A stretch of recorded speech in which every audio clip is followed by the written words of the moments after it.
Good morning students. PK medical channel में आपका बहुत बहुत स्वागत है। बच्चों, आज के दिन हम लोग कक्षा 12 की बायोलॉजी का एक इम्पॉर्टेंट टॉपिक फिनिश करने वाले हैं, जो कि बोर्ड के एग्जाम में 5 से 7 नंबर में पूछा जाता है विस्तृत उत्तरीय प्रश्न के रूप में। ये प्रश्न बहुत ही इम्पॉर्टेंट है और क्योंकि इस प्रश्न से और भी छोटे छोटे प्रश्न बनाए जाते हैं। तो कौन कौन से प्रश्न बन सकते हैं, क्या है ये टॉपिक हमारा, चलिए स्टार्ट करते हैं। स्टार्ट करने से पहले जो भी बच्चे हमारे इस चैनल को देख रहे हैं, हमारे यूट्यूब चैनल को देख रहे हैं, वीडियो को देख रहे हैं, वो तुरंत इस चैनल को सब्सक्राइब करके बेल आइकन को प्रेस कर दें, जिससे लेटेस्ट वीडियोस की नोटिफिकेशन आप तक सबसे पहले पहुंचे। और अगर वीडियो अच्छी लगेगी तो लाइक जरूर करिएगा, कोई प्रॉब्लम कमेंट करिएगा और इस वीडियो को अधिक से अधिक लोगों तक शेयर जरूर करिएगा। चलिए शुरू करते हैं। आज का टॉपिक हमारा central dogma of molecular biology, बेहद इंपॉर्टेंट टॉपिक है बोर्ड पेपर के लिए, जिसकी हिंदी होगी आणविक जीव विज्ञान का आणविक जीव विज्ञान का केंद्रीय सिद्धांत। ये हमारा आज का टॉपिक है, याद रखिएगा, मोस्ट इंपॉर्टेंट है क्योंकि पूरी मॉलिक्यूलर बायोलॉजी का सबसे बड़ा सिद्धांत है ये, तो इसलिए ये बहुत ही आवश्यक है, इंपॉर्टेंट है। चलिए तो लिखना कैसे है पहले वो जान लीजिएगा। जैसा कि बताया गया कि ये मॉलिक्यूलर बायोलॉजी का सबसे बड़ा सिद्धांत है, याद रखिएगा। पूरे आणविक जीव विज्ञान का ये सबसे बड़ा सिद्धांत है।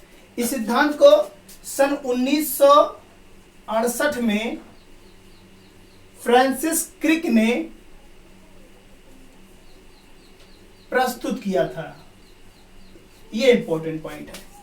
इतना लिखने के बाद आप क्या लिखेंगे आगे। इस सिद्धांत के अंतर्गत डीएनए के विभिन्न स्टेप्स के बारे में, उसके विभिन्न चरणों के बारे में समझाया गया है, अथवा ये सिद्धांत डीएनए के बारे में है, डीएनए पर आधारित है। डीएनए जो कि एक प्रकार का आनुवंशिक पदार्थ है और ये प्रत्येक कोशिका के केंद्रक में पाया जाता है। इसके द्वारा डीएनए का निर्माण होता है, डीएनए से डीएनए का निर्माण होता है और एमआरएनए का निर्माण होता है, जो एमआरएनए केंद्रक में बनने के बाद चला आता है बाहर जीव द्रव्य के अंदर और उसी की सहायता से, एमआरएनए की सहायता से प्रोटीन संश्लेषण का महत्वपूर्ण प्रक्रिया कंप्लीट किया जाता है। इस विभिन्न स्टेप्स को समझने के लिए हमें सेंट्रल डोग्मा के विभिन्न चरणों को समझना पड़ेगा।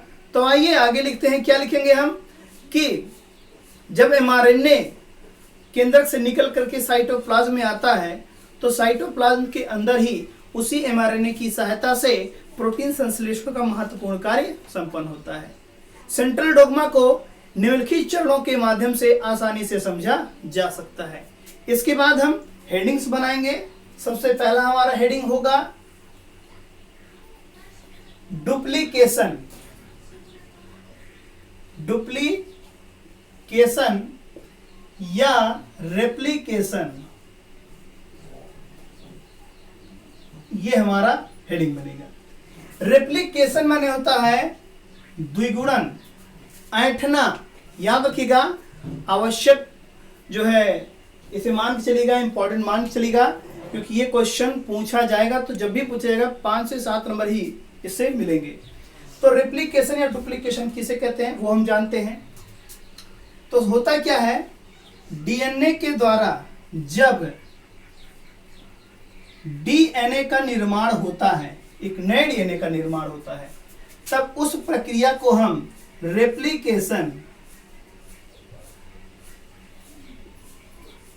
या फिर डुप्लीकेशन कहते हैं। याद रखिएगा, जब डीएनए के द्वारा एक नए डीएनए का फॉर्मेशन होता, निर्माण होता है, तब उस घटना को हम रेप्लिकेशन या डुप्लीकेशन कहते हैं और यह कार्य केंद्रक के अंदर ही होता है।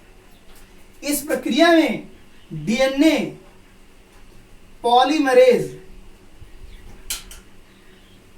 ये एंजाइम है, हेल्प करता है। इतना लिखने के बाद अब आगे क्या लिखेंगे, जो डीएनए बनता है वो क्लोन डीएनए भी कहलाता है। Clone DNA, CLONE, clone DNA कहलाता है। इसे हिंदी में पुंजक डीएनए, पुंजक डीएनए कहते हैं। यानी कि इस प्रक्रिया को डीएनए क्लोनिंग भी कह सकते हैं। याद रखिएगा, जब डीएनए से डीएनए बनाया जाएगा तो उस प्रक्रिया को हम रेप्लिकेशन, डुप्लीकेशन कहते हैं, एक ही चीज है। और जो डीएनए बनेगा वो क्लोन डीएनए कहलाएगा, पुंजक डीएनए। और इस प्रक्रिया को हम डीएनए क्लोनिंग भी कह सकते हैं। याद रखिएगा, ये इंपॉर्टेंट पॉइंट है, इसे हम डीएनए क्लोनिंग यानी डीएनए पुंजकीकरण, पुंजकीकरण भी कहते हैं।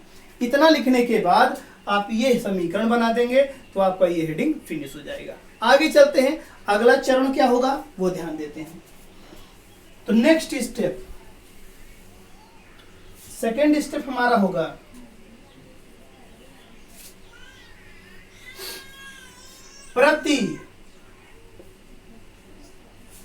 प्रतिलिपिकरण या अनुलिपिकरण,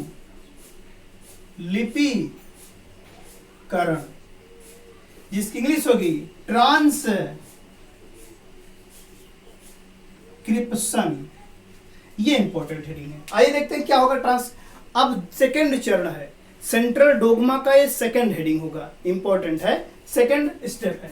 होता क्या है, इसमें डीएनए के द्वारा एमआरएनए का फॉर्मेशन होता है। इस चरण में डीएनए के द्वारा एमआरएनए का फॉर्मेशन होता है। हम लिखेंगे कैसे कि जब डीएनए के द्वारा एमआरएनए का फॉर्मेशन होता है तो उस प्रक्रिया को प्रतिलिपिकरण या अनुलिपिकरण, इंग्लिश में ट्रांसक्रिप्शन कहते हैं। यह प्रक्रिया भी केंद्रक के अंदर ही संपन्न होती है। तो यहां लिखेंगे आप ट्रांसक्रिप्शन। और इस प्रक्रिया में एक एंजाइम है जो सहायता करता है, जिसका नाम RNA polymerase, RNA polymerase enzyme, ये सहायता करता है। तो याद रखिएगा, प्रतिलिपिकरण या अनुलिपिकरण क्या है, ट्रांसक्रिप्शन किसे कहते हैं। इस चरण के अंतर्गत डीएनए को आरएनए में चेंज किया जाता है, एमआरएनए में चेंज किया जाता है, और यह प्रक्रिया खासतौर पे केंद्रक में संपन्न होती है, ये याद रखिएगा। और इसमें आरएनए पॉलीमरेज एंजाइम सहायता करता है, ये एक एंजाइम है। इतना लिखने के बाद आप ये स्केच बना देंगे, ये समीकरण बना देंगे, तो आपको दूसरा हेडिंग फिनिश। तीसरा हेडिंग, चलिए नेक्स्ट हेडिंग, थर्ड। अभी हम एक छोटा सा एक लाइन के माध्यम से आपको पूरी हेडिंग समझा देंगे, सिर्फ एक लाइन के माध्यम से, लेकिन तब तक आप थर्ड हेडिंग देखिए। तीसरी हेडिंग क्या है, उत्क्रम प्रतिलिपिकरण, प्रतिलिपिकरण यानी कि रिवर्स ट्रांसक्रिप्शन।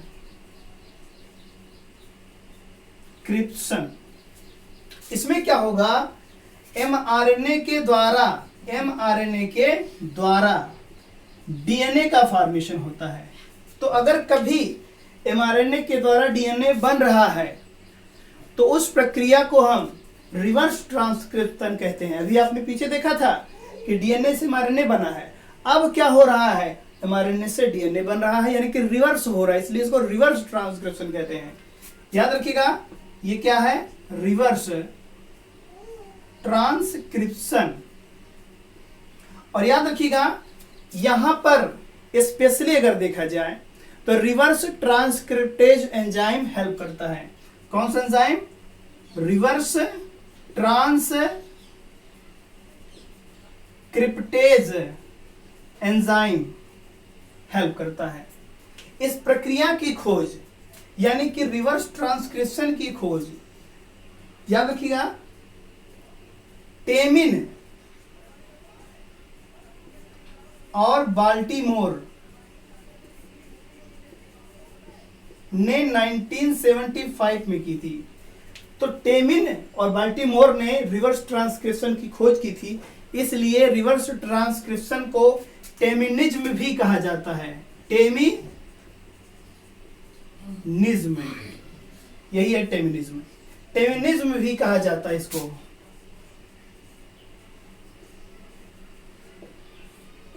तो ये पॉइंट इंपॉर्टेंट है। आइए, इतना लिखने के बाद हमें ये समीकरण दे देना है, ये हमारा तीसरा हेडिंग फिनिश हो जाएगा। अब देखते हैं चौथी हेडिंग, फोर्थ हेडिंग और सेंट्रल डोगमा का लास्ट हेडिंग। चौथा हेडिंग, अनुवादन।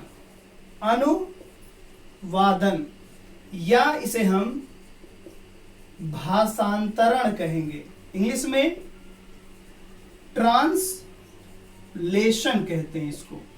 चलिए देखते हैं ट्रांसलेशन है क्या। जब mRNA द्वारा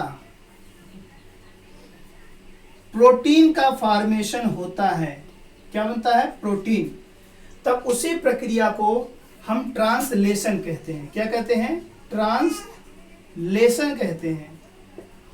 और यह प्रक्रिया खास तौर पे याद रखिएगा साइटोप्लाज्म में हो रही है, कोशिका द्रव में होती है। और यहां पर पॉलीमरेज फर्स्ट एंजाइम हेल्प करता है। तो ये पॉइंट आप जानते रहेगा। अनुवादन क्या होता है, भाषांतरण एक ही चीज है, ट्रांसलेशन कहते हैं इसे। जब mRNA से प्रोटीन का फॉर्मेशन होता है, प्रोटीन में चेंज किया जाता है उसको, देन इसी प्रोसेस को ट्रांसलेशन कहते हैं। और इस प्रक्रिया में पॉलीमरेज फर्स्ट एंजाइम हेल्प करता है। तो ये इंपॉर्टेंट है। आगे क्या होगा, इसी प्रोटीन की सहायता से हम लोग नोट लिखते हैं। नोट क्या लिखेंगे, इतना लिखने के बाद आप इस समीकरण देने के बाद ही लिखेंगे नोट्स। प्रोटीन की सहायता से अमीनो एसिड का की श्रृंखला तैयार की जाती है। क्या तैयार की जाती है, श्रृंखला, जिसे कहते हैं पॉलीपेप्टाइड श्रृंखला। पॉलीपेप्टाइड श्रृंखला कहते हैं। ये ढेर सारे अमीनो एसिड हैं, एक दूसरे से जुड़े हुए हैं। ये सभी क्या हैं, अमीनो एसिड हैं। इस चेन को क्या कहेंगे हम, पॉलीपेप्टाइड श्रृंखला। इसमें जितने भी आप देख रहे हैं कण छोटे छोटे, ये सभी विभिन्न प्रकार के अमीनो एसिड का एक चेन बना हुआ है, जिसे कहते हैं पॉलीपेप्टाइड श्रृंखला। तो सेंट्रल डोगमा में हम लोगों ने 4 हेडिंग पढ़ा है। चारों हेडिंग को हम एक छोटी सी लाइन के माध्यम से समझ लेते हैं, इंपॉर्टेंट है, और शॉर्ट ट्रिक के माध्यम से समझ लीजिए। तो सेंट्रल डोगमा में होता क्या है, 4 स्टेप इसमें। सबसे पहले ये रहा डीएनए। डीएनए से क्या बनेगा, डीएनए। फिर डीएनए से क्या बनेगा, mRNA। फिर mRNA से क्या बनेगा, प्रोटीन। चलिए देखते हैं। तो यहां पर हमने एक छोटा सा डायग्राम बनाया है। इसी डायग्राम में सेंट्रल डोगमा के चारों हेडिंग आ जाएंगे। देखिएगा, जब डीएनए से डीएनए बनता है तो उस प्रोसेस को हम कहते हैं रेप्लिकेशन। रेप्लिकेशन एंजाइम का नाम डीएनए पॉलीमरेज। ये सहायक होता है इसमें। अच्छा, जब डीएनए से डीएनए बनता है उसको रेप्लिकेशन बोलते हैं, और इसमें डीएनए पॉलीमरेज एंजाइम हेल्प करता है।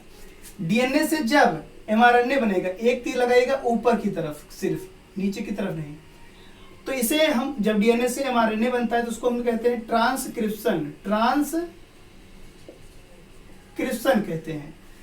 एंजाइम ट्रांसक्रिप्टेज या आरएनए पॉलीमरेज। तो ये हो गया ट्रांसक्रिप्शन। जब mRNA से डीएनए बनेगा, इसी को रिवर्स कर दीजिए, जब mRNA से डीएनए बनेगा यानी कि रिवर्स हो जाएगा, तो हो गया रिवर्स ट्रांसक्रिप्शन। डीएनए से आ रहा है mRNA तो ट्रांसक्रिप्शन, और mRNA से डीएनए तो रिवर्स ट्रांसक्रिप्शन। अब mRNA से प्रोटीन बन रहा है तो इसको कहते हैं ट्रांसलेशन।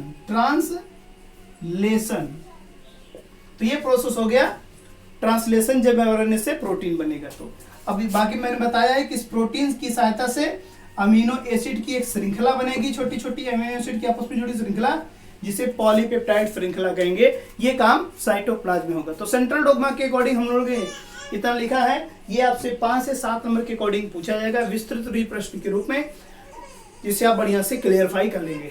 तो चलिए, अगर वीडियो अच्छी लगी हो तो लाइक करेंगे, शेयर जरूर करेंगे, कमेंट्स कर सकते हैं आप, कोई प्रॉब्लम हो। और अगर अभी तक आपने चैनल को सब्सक्राइब ना किया हो तो चैनल को सब्सक्राइब करके बेल आइकन को सिलेक्ट कर लें। धन्यवाद, कल मिलेंगे फिर से। नमस्कार।